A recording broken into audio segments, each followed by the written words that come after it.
Hey, this is a little less than a week after the last video. Some things have happened since the last video. So, one, I got new glasses. I have another pair coming. But yeah. And then, much more importantly, so in my last video, I was talking about how I'm going to UTSA because I got capped at UT Austin. And I was saying that I think it's probably better for me that I got rejected from UT Austin and was going to UTSA because at UT Austin I might get complacent, and at UTSA I'm going to be working very hard so that I can go to UT Austin. Yeah, so funny thing about that is later that day, only, let me think, 4 hours after that video, I was talking to one of my friends in class about the same thing, about how I was planning on going to UTSA and it's probably better for me anyways. And then I got an email, and I don't know how this works, if someone was like, with someone that I got accepted withdrew or something, but I actually got accepted into UT Austin. Yeah, very exciting. I'm very happy about that. But it was just really funny timing. Very funny timing. And what I want to add to what I was saying about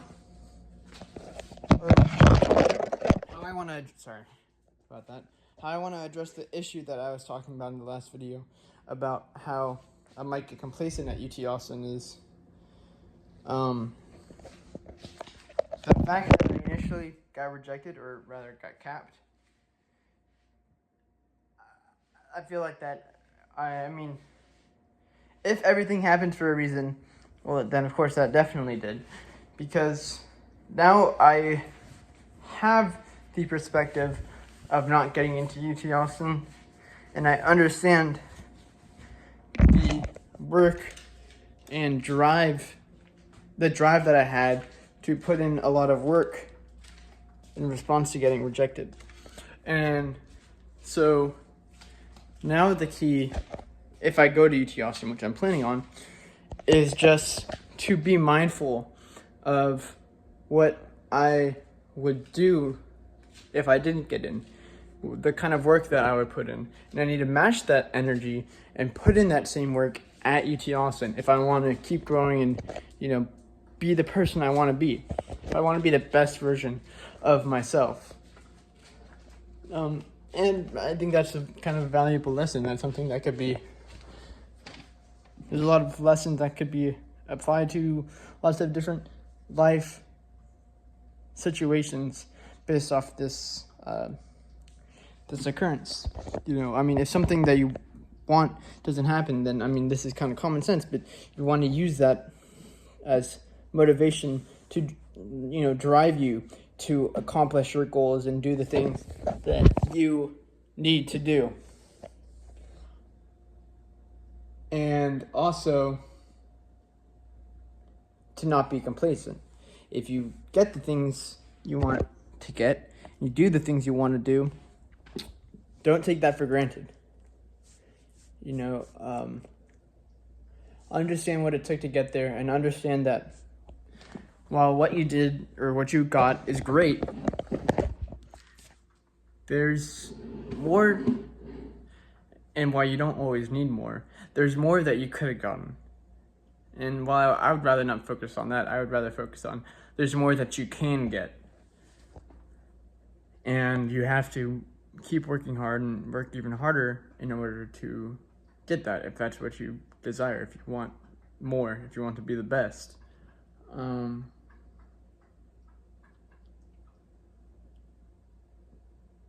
Yeah, so I'm planning on going to UT Austin.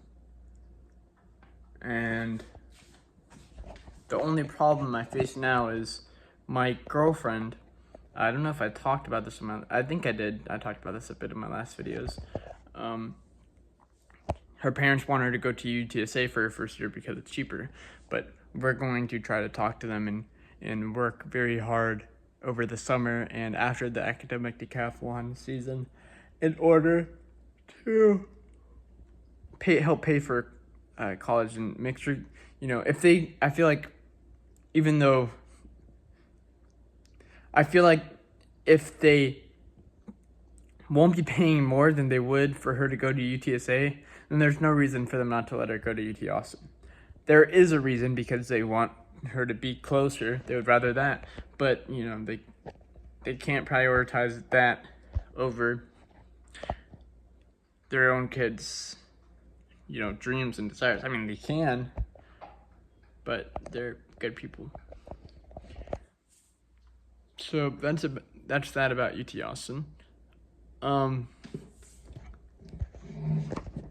More recently, this is a bit corny now that I say it out loud, and I knew it would be corny, but I kind of have been thinking about the idea that comfort is a drug, and it's not some kind of drug like I don't know, like fent or heroin. It doesn't not serve a purpose. It's like a pharmaceutical drug, one that's addictive, like Xanax, I believe. It has a purpose and helps people, and for many people, it's necessary. But also, too much isn't good for you, and it can be addictive, and it can be very easy to accept too much. Additionally, that metaphor also implies that there's people who don't need comfort.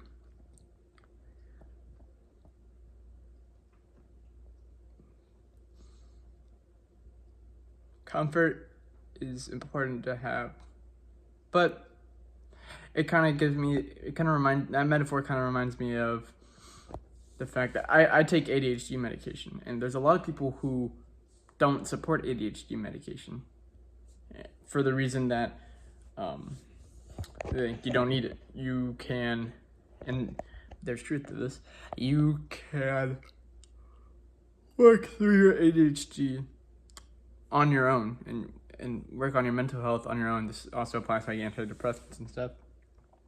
And you don't need the medication to help you.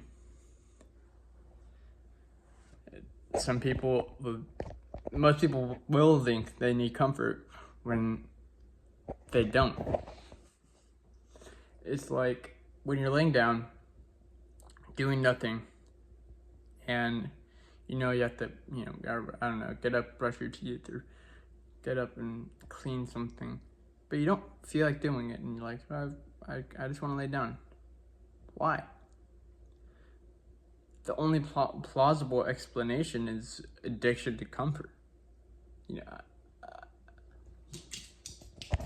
In this scenario I'm imagining, there's no reason really not to do it. There's benefit in doing it. It helps you to clean, to do the things that you need to do. It doesn't help you to just sit around and be comfortable, to just lay down, do nothing. It doesn't serve you any benefit. The only explanation is you're addicted to that comfort that doesn't help you, that isn't good for you. It's like a toxic relationship. That being said, comfort can be helpful when you've been working a lot and you need that. Almost like caffeine for a lot of people. I mean, a lot of people take it every day, coffee. I usually don't. Sometimes I need it, and it helps me to accomplish the things I need to do in certain moments. But most of the time I won't take it. The same idea could be applied to comfort. And it's kind of funny, the reason I've been thinking about this is because Texas has had cold weather recently. Very cold weather. It's snowing in some places, not in San Antonio. But I've been wearing less and less clothing.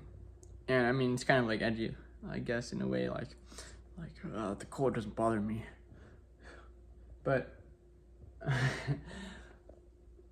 but I've realized like it has no reason to. I mean, unless I'm stuck outside and I'm gonna be outside for a super long time, there's no reason for me to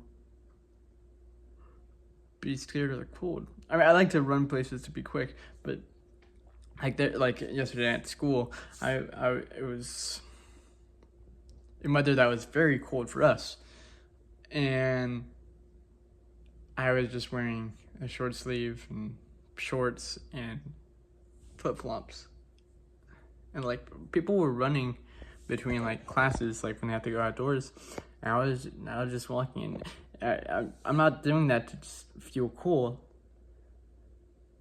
Pun.